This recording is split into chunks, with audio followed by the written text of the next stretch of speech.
Cuando yo entro a la subsecretaría con todos los programas, llega el VIH, ¿no?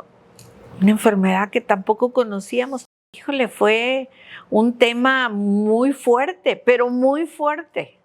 Teníamos que trabajar con gentes, con trabajadores, mujeres que trabajaban en sexo, con hombres que trabajaban en sexo, con tantas cosas que desconocíamos totalmente y que aprendimos una barbaridad de cuál era el mecanismo, pues, para convencer a la gente, para convencer a mujeres y hombres de la protección. Lo que hoy es el VIH, bueno, en los 80 era una tragedia. Una locura, ¿no? sí. Una sí, locura. Correcto. Hoy el VIH tiene una secuencia muy interesante que si logras tener el tratamiento y eres apegado al tratamiento, no te vas a morir de eso, ¿no? Cuando empezó la pandemia, la epidemia de COVID, híjole, nosotros pensábamos mucho en los pacientes con VIH, fueron los menos.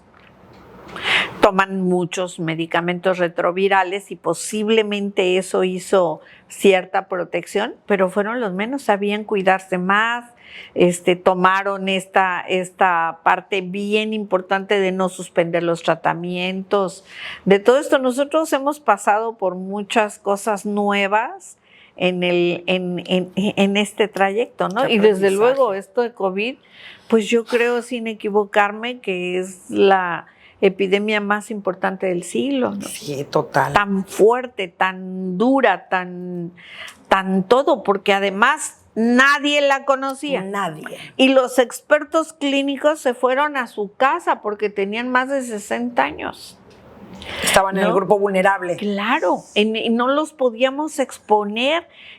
Muchos de los médicos que se expusieron, bueno, algunos se fueron, fallecieron por estar en la línea, y se tuvo que hacer muchísimas cosas que jamás soñamos que íbamos a hacer. Yo no sola, debo de reconocer que el trabajo con los directores de hospitales, con los infectólogos, con los internistas, con el propio equipo de la Secretaría, es lo que nos llevó a buen fin, digamos, ¿no? Sí, porque si entra como yo supongo una desesperación de decir, ¿qué hacemos? No, bueno, muy impresionante. La parte de apoyo del gobierno, fundamental. Sí, claro. Fundamental. No escatimaron en nada. Nada. Todo se proyectó hacia en la salud. etapa fuerte, más aguda de la epidemia, no nos faltó nada. Es cierto.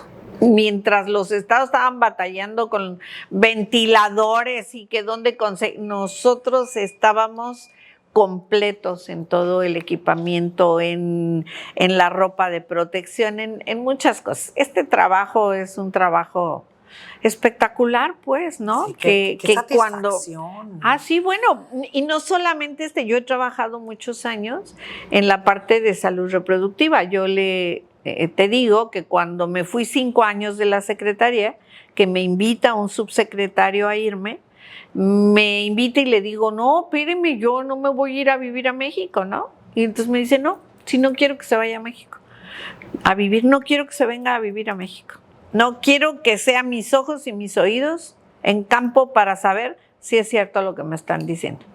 Y entonces yo empecé a ir a los estados, yo solita, a trabajar con los temas de muerte materna y a ver, y entonces hicimos una propuesta, a ver, formemos un equipo que llegue, analice, trabaje con ginecólogo, con pediatra, con anestesiólogo, no para cuestiones clínicas, para cuestiones las que se murieron, ¿qué pasó?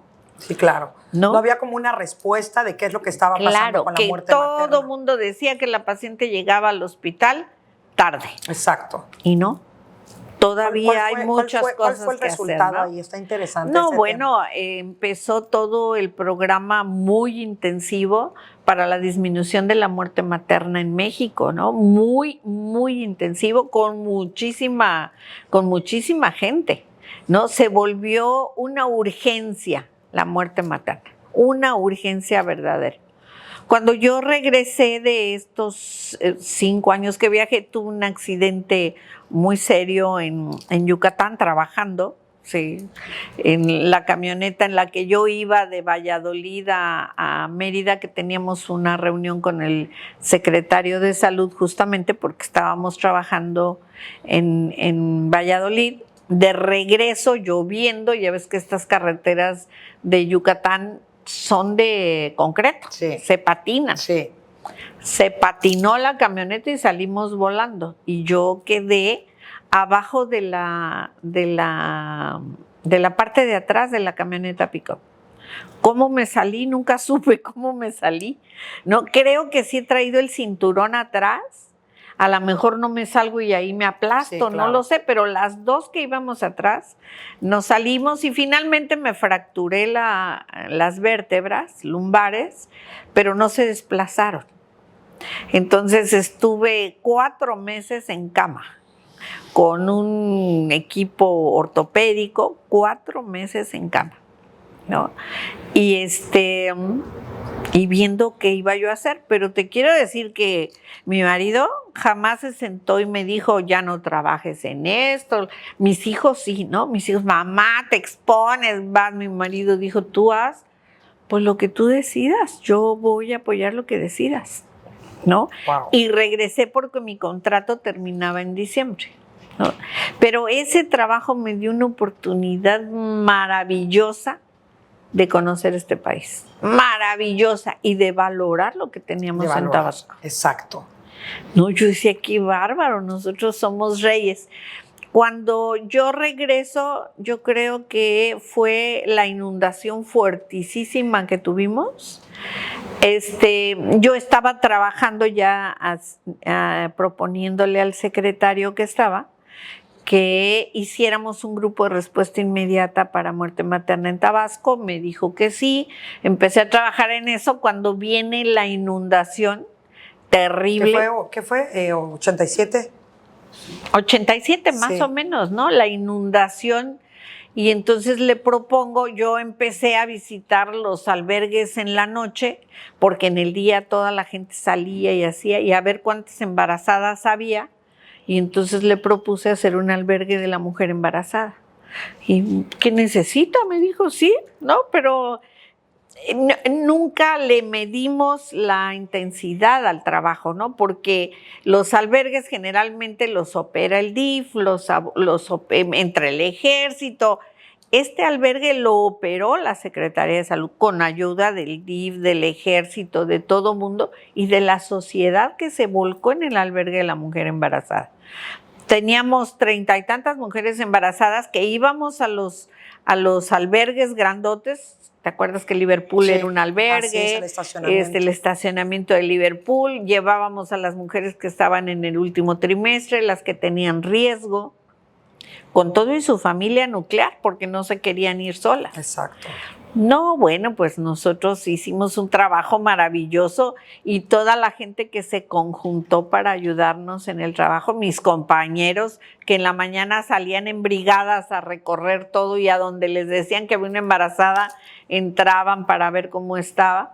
Las embarazadas, los maridos aprendieron en el camino cuando llegaban que tenían que ayudarlas, que ellas no iban a lavar ropa, no estaban en un periodo importante, sí, en el último trimestre del embarazo, ¿no? Y sí, salían a caminar, hacíamos ejercicio con ellas, las estuvimos preparando para la lactancia, las estuvimos preparando para un método de planificación familiar.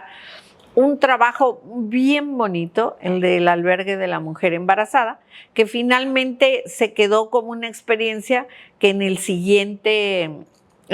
la siguiente inundación también, y empezamos a desplazarla a los lugares donde había mayor inundación para que estuvieran cerca del hospital, para que no tuviéramos esta cuestión de que no pudo salir de la casa, ¿no? Que el embarazo en sí es un tema tan importante en las mujeres que ahí sí requerimos de la responsabilidad de la pareja al lado, ¿no? Nosotros hoy estamos haciendo, que ojalá lo vayas a conocer, el tema del embarazo humanizado en el Hospital de la Mujer, con parteras profesionales, con enfermeras obstetras que ya se formaron en el Hospital de la Mujer y desde que el hospital se construyó, tenía una zona para este tipo de atención de parto. ¿Y no se había echado a andar? No se había echado a andar porque los médicos no creían en esto, ¿no? Esto del parto humanizado, ¿cómo vamos a...? ¿Qué parto humanizado, no? Si cuando hay que hacer cesárea, hay que hacer cesárea, y hay que hacer...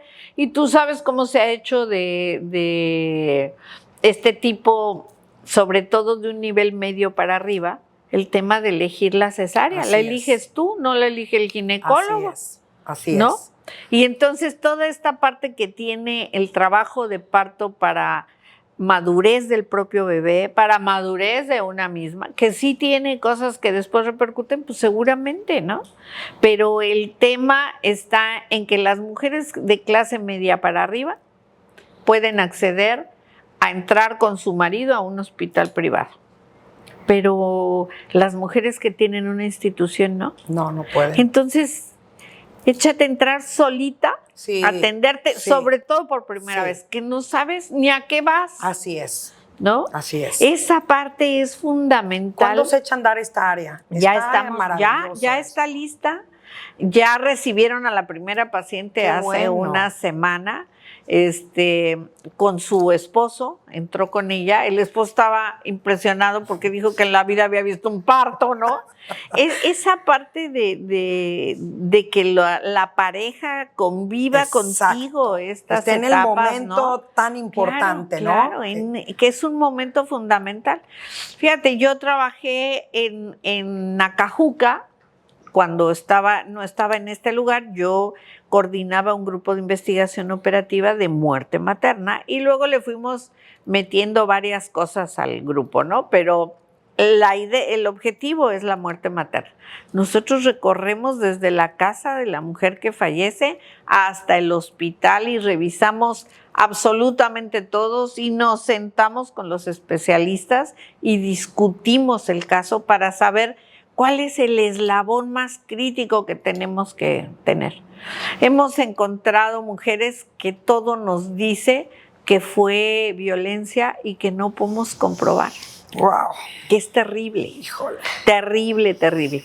En Acajuca hicimos el proyecto hace 6 años ya con parteras profesionales. Yo coordiné el proyecto en Acajuca. Hoy el 80% de los partos en Acajuca lo atienden las parteras profesionales. Las mujeres se mueren de 2 cosas generalmente relacionadas con el embarazo. Uno es la eclampsia, que es un padecimiento que la raíz no se sabe exactamente, solo se desarrolla durante el embarazo. Hay miles de teorías, ¿no? Que si haces una alergia a la placenta, que si esto, pero tienes crisis hipertensivas. No lo puedes evitar. No. Ni hay cómo detectarlo a tiempo. Sí hay cómo evitarlo. Si tienes antecedentes en tu familia, hipertensión, si tienes antecedentes que tu mamá tuvo eclampsia, puedes tener eclampsia y eso el médico lo tiene que saber para valorarlo. Si tienes sobrepeso, sí hay muchos datos que se van dando durante el embarazo, pero cuando la paciente de repente llega al hospital y empieza a convulsionar, si no hay un ginecobstetra, un quirófano, una de estas, o tiene secuelas muy graves, ¿no? Y ella la otra y el bebé. Y el bebé, claro. Y la otra es el sangrado, la hemorragia, ¿no? La hemorragia obstétrica, que es así, no puedes predecir exactamente quién puede tener una hemorragia obstétrica. Hoy sabemos que las mujeres que han tenido más de 3 partos, que tienen más de 36 años, que esto pueden tener una predisposición mayor a hacer hemorragias. Pero si tú no estás cerca de un hospital donde haya sangre, ya te llevó el tren, ¿no? Porque entonces ahí te quedaste. Sí, te desangras. ¿No? Sí. Ese es un tema, pues, que hemos trabajado. Estas parteras que están en Acajuca están entrenadas en detección de riesgo. Hay médicos en el hospital. Ellas a veces hacen consulta con el médico para que venga y les ayude y todo, y tienen una ambulancia en la puerta. Y la relación con el Rovirosa. ¿no? Cualquier cosa, ellas suben a la paciente almovirosa y la trasladan. Pero el 80% de los partos que se atienden en Acajuca se atienden así. Tú decides cómo quieres parir. Si quieres parir parada, que es la mejor, que es la más fisiológica para nosotros, para nosotras. Si quieres parir en cuclillas, si quieres parir sentada, si quieres parir acostada. Todo el tiempo están apoyándote, están contigo, ¿no? Y un familiar, que a veces las mujeres deciden que la pareja ni entre, ni se asome. Sí, que entre la mamá. Pero que entre la mamá o que entre la suegra o que entre alguien, ¿no? Sí. Entonces, la salud pública es tan versátil, tiene tantas cosas que hacer, que es padrísimo. Sí, es una pasión. Yo reconozco que muchas veces me olvidé de que tenía yo que estar en X lugar porque tenía yo que estar familiar, pues, ¿no? Me olvidé, llegué tarde, ¿no? Alguna vez mi hijo se me olvidó en el kinder. Me lo reclama, ya es un grandulón con hijos y con todo, y todavía me castiga con esa parte. Claro. De decirme, pero ¿te acuerdas cuando me olvidaste en el kinder, no? Sí, claro. Digo, no pasó nada, mi hija también era alumna de la misma escuela, él llegó y se sentó afuera del salón de mi hija, y mi marido los recogió a la hora que recogía a la otra, ¿no? A mí se me pasó. Sí, cuando me di cuenta ya eran las 2 de la tarde y ya que hacía, ya era la hora de recoger a la otra, ¿no? Sí, claro. Sí. Bueno, esas cosas pasan, pero yo creo que también las mujeres que trabajamos siempre tenemos esta parte de que no estamos siendo lo suficientemente mamás.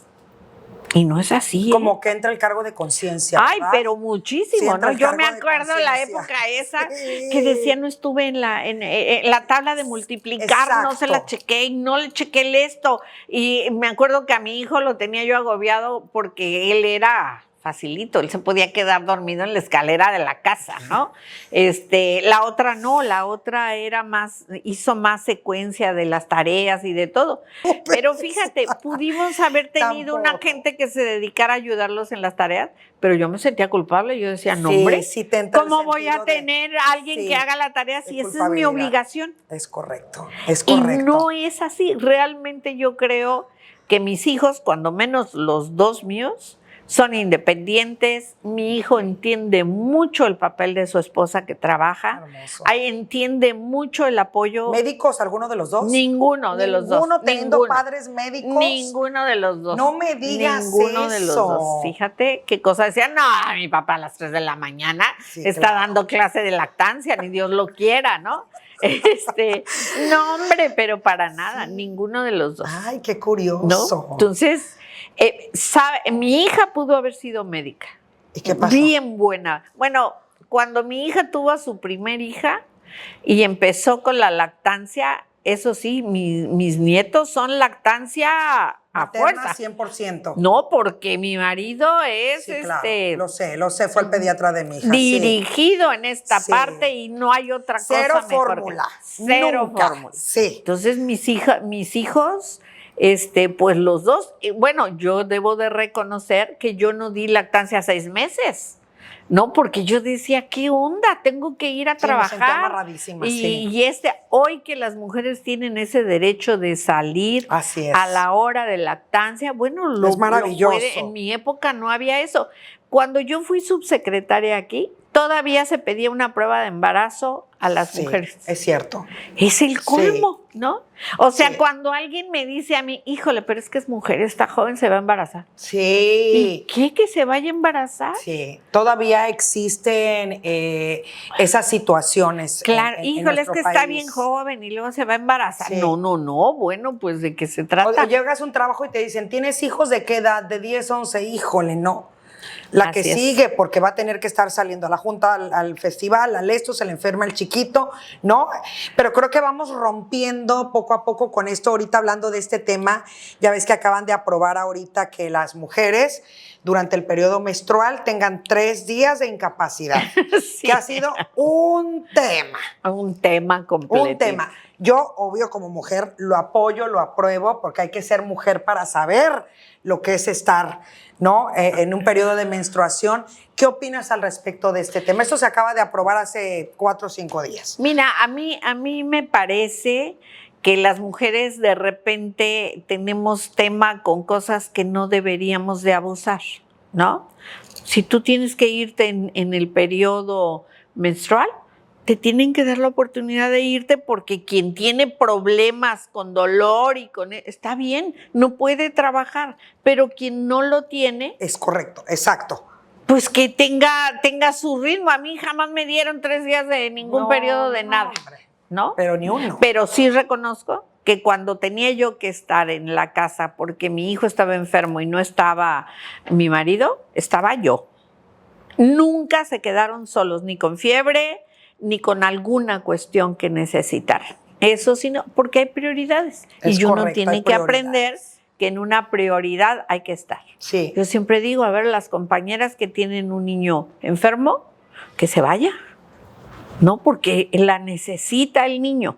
Hay prioridades, pero de repente abusamos de esta parte de la prioridad y les damos este punto a los hombres de pensar, no, y luego tiene lactancia, y luego, no, si podemos hacer, realmente nosotras somos bien vivitas. Sí, porque podemos hacer muchas cosas que los hombres no hacen. Al mismo tiempo.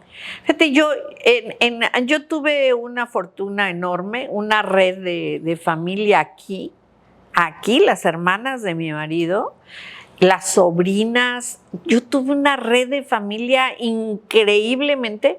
Mis cuñadas no tuvieron una carrera profesional, pero tenían un sentido común de libertad de las mujeres impresionante. Sí. ¿No? Con sus hijas. Con todo, o sea, a mí me impresionaba, de hecho todas se tenían que ir a estudiar fuera. Yo decía, ¿por qué se tienen que ir a estudiar fuera? Hasta los míos, ¿no? Que yo sé por qué se tienen que ir si yo llegué aquí por la familia y resulta que se fueron estos condenados y nosotros nos quedamos, ¿no? Pero mis cuñadas tenían un sentido común impresionante y yo, desde luego, cuando tenía trabajo, siempre conté con ellas para ayudarme.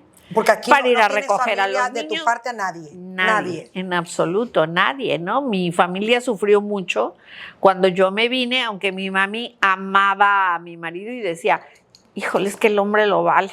¿No? Así decía, híjole, es que el hombre lo vale, ¿no? Entonces, al contrario, mi mami me empujó y vete y ve y prueba y no sé qué tanto, pero mis cuñadas, no, hombre, yo no hubiese una red de apoyo podido trabajar, ¿verdad?, si no hubiera yo tenido esa red de apoyo con ellas. Qué hermoso. ¿No? Y hasta la fecha, pues, ya mis cuñadas se fueron, desafortunadamente, pero tenemos una red de sobrinos que permanentemente está atrás de nosotros y está pendiente y nos apoya y en cualquier momento contamos con ellos. Sí. Los hijos ya no están, pero bueno, pues están ellos, ¿no? Hay nietos también ya, ¿verdad? Uy, sí, yo tengo 2 nietos. Esa es la cereza del pastel. Nada se compara con los nietos, de veras nada se compara. Mi hija tiene 2, una de 18 años que es perfecta. ¡Wow! Ya una señorita. Ya, y uno de 16 que es encantador.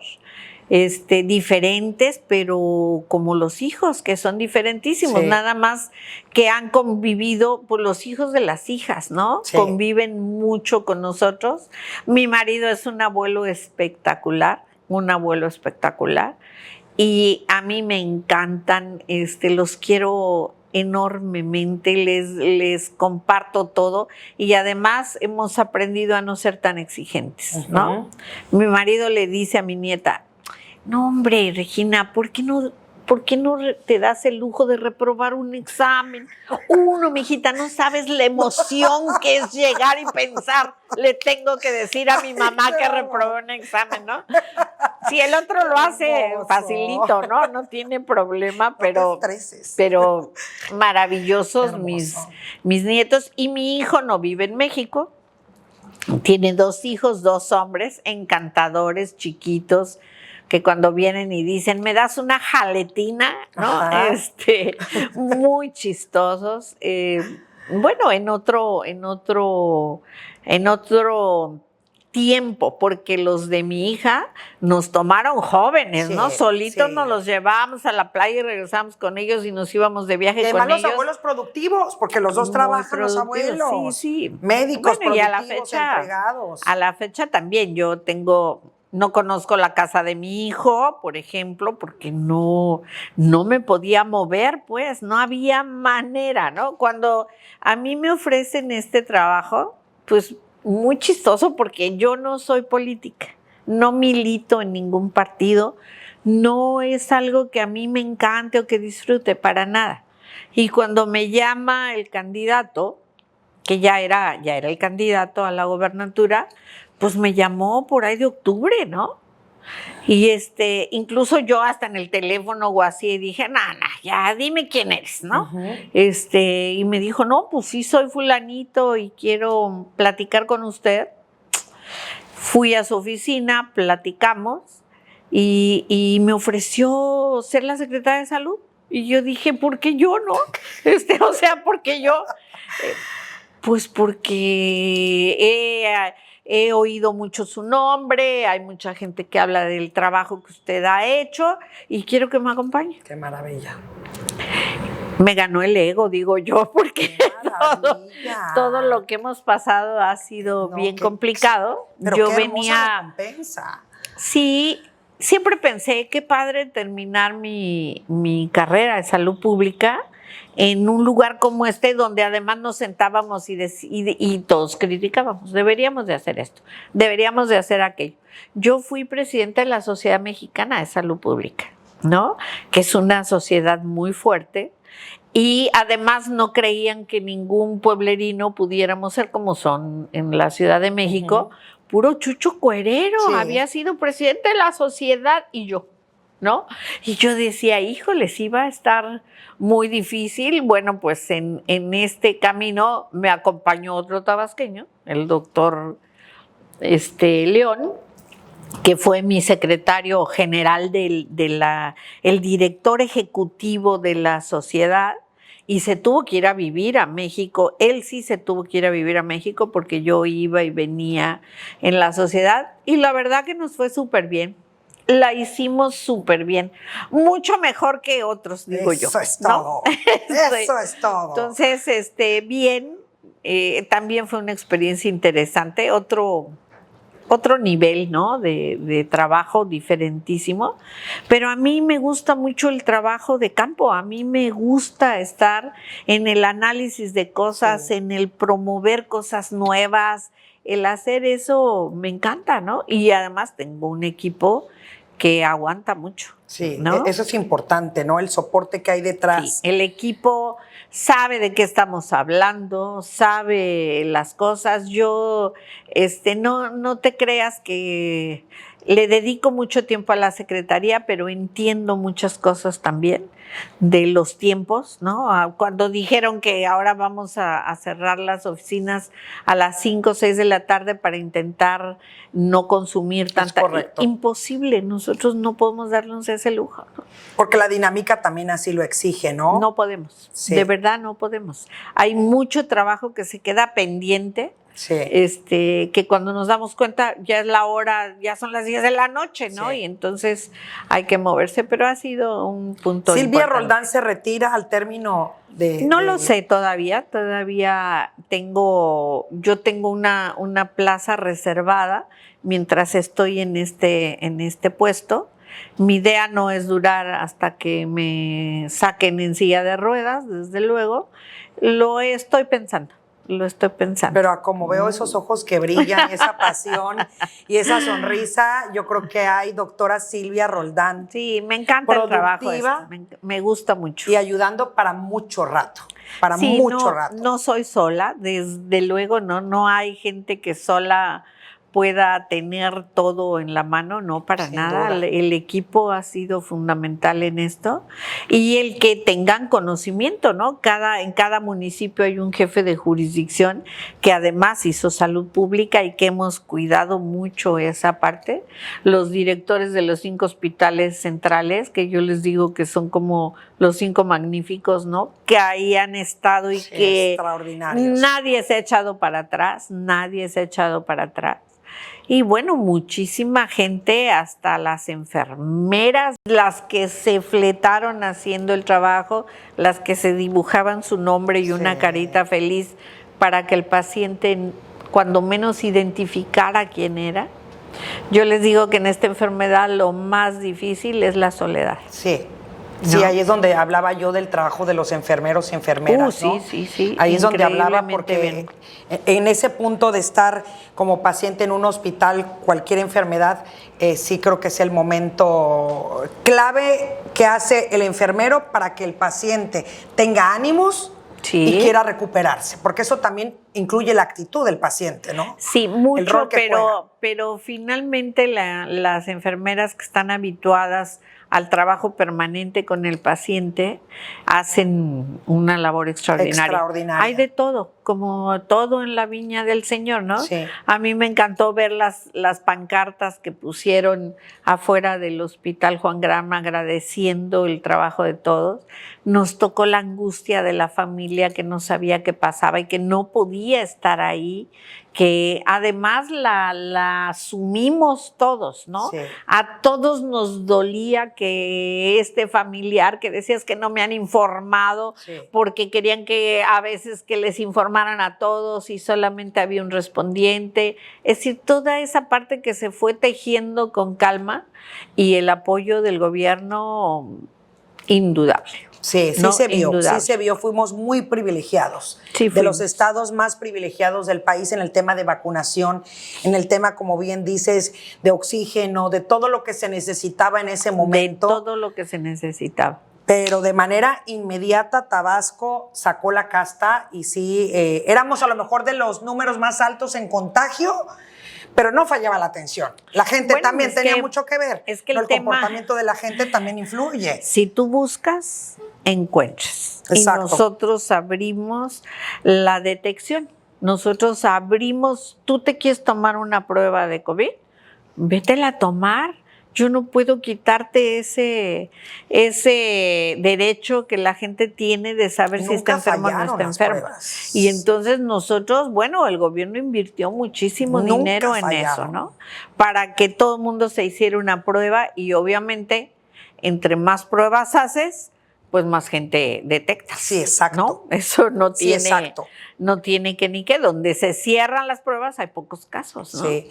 Nosotros valoramos mucho con compañeros de medios de comunicación que decíamos, si hay una figura arriba que se llama Hugo López-Gatell, ¿no? Que está al frente, el SARS-CoV, como lo llamaron en su momento, está al frente de la pandemia, pero tenemos una secretaria que está pendiente con los pies en la tierra de lo que está sucediendo realmente en Tabasco, ¿no? Y aunque hubieran algunas diferencias, lo aplaudíamos porque era enfocarnos en lo que estaba sucediendo en Tabasco, en lo que decía la secretaria, porque había adquirido mucha credibilidad y eso no es fácil con los tabasqueños. Los tabasqueños somos muy desconfiados, somos muy pozoleros también, ¿no?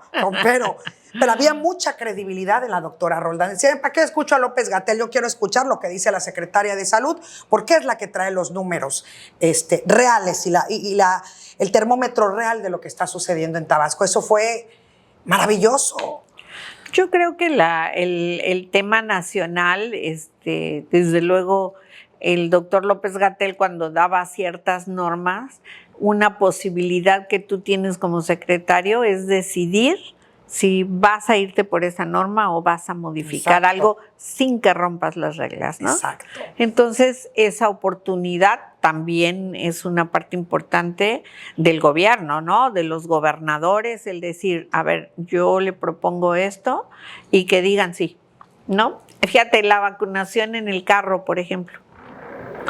Cuando yo le propuse al gobernador, oiga, ¿por qué no vacunamos en carro?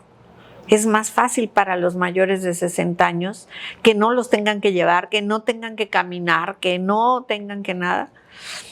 Yo creo que lo hablamos 20, 25 minutos y dijo, vamos a hacerlo. No. Y entonces empezamos a hacerlo y la verdad que fue buenísimo. Había camionetas que llegaban con 8 señores grandes sentados en la redila, Ya nada más subía la enfermera y ahí les aplicaba la vacuna y se los muchos llevaba. Estados copiaron ese modelo. Claro, después muchos estados. Yo siempre pensé que raro que la Ciudad de México no lo haga teniendo espacios maravillosos para hacerlo, ¿no? Exacto. Mi familia decía, es que para estacionarte y bajarte y ir y no sé qué es una bronca. Nunca aceptaron el modelo de carro. En cambio, en Nuevo León, en Guadalajara, en un montón de lugares empezaron a hacerlo y desde luego mucho más efectivo, ¿no? Pues muy ese efectivo. es el... Doctora Silvia, un honor, como siempre, tiene agenda. Gracias. Es una mujer muy ocupada, entregada en cuerpo y alma porque se percibe a la salud de los tabasqueños, cosa que agradecemos. Todos agradecemos que hoy el sector salud se encuentre en tan buenas condiciones. Veía yo, dimos la nota el día de ayer, este equipamiento que se está dando al Rovirosa, que son noticias. Y al Juan Grama, y al Juan está Grama, llegando por el parte equipo. del INSABI, ¿verdad? Sí, claro. Pero eso también tiene que ver en todas las gestiones que realiza la secretaria. Realmente el INSABI ha apoyado mucho a Tabasco, ¿no? Bueno, pues también tabasqueño. Ahí es donde se nota. El maestro Ferrer, ¿no? Claro. Ha ayudado mucho a Tabasco. No hay cosa que no podamos hablar, sobre todo el gobernador, que no pueda darle el seguimiento y que le digan que no para nada. Él ha sido un punto fundamental también en esta parte de la gestión permanente, y creo que ahorita que está llegando todo el equipamiento, todavía nos falta y estamos trabajando con eso. El gobernador está muy metido en la parte del equipamiento, está muy metido en el tema del Rovirosa, en el tema de Cárdenas, en esto, porque él ha sido un punto importante en la gestión, muy importante. Y además, un buen gestor como el gobernador, sí, y además... claro, muy buen gestor. Una buena ejecutora como la doctora Silvia Roldán. Gracias. Es un equipo. Te agradezco mucho. Equipo. Gracias. Al contrario. Con todo el corazón, saludos al doctor Carlos, que también es Muchas gracias. De verdad una persona íntegra, con un corazón enorme, con la pasión también de servir a las familias en Tabasco. Y gracias, no se celebra el Día Internacional de la Mujer, siempre digo, no nos tenemos que felicitar. No, para nada. Es una conmemoración por la lucha que hemos venido haciendo, picando piedra para irnos abriendo espacios y brechas en este mundo, en México todavía un poco machista, pero creo que ejemplos como el de la doctora Silvia, otras funcionarias, empresarias, emprendedoras, comunicadoras y demás. Comunicadoras. Vamos abriendo caminos. Y eso es hermoso y yo quería estar aquí. Así es. Yo quería estar aquí, que me contagiaras de esa pasión con la que hace su trabajo. Gracias. Muchas gracias, te agradezco mucho. Gracias a ustedes. Gracias. Esto es 8M, ahora Tabasco Noticias.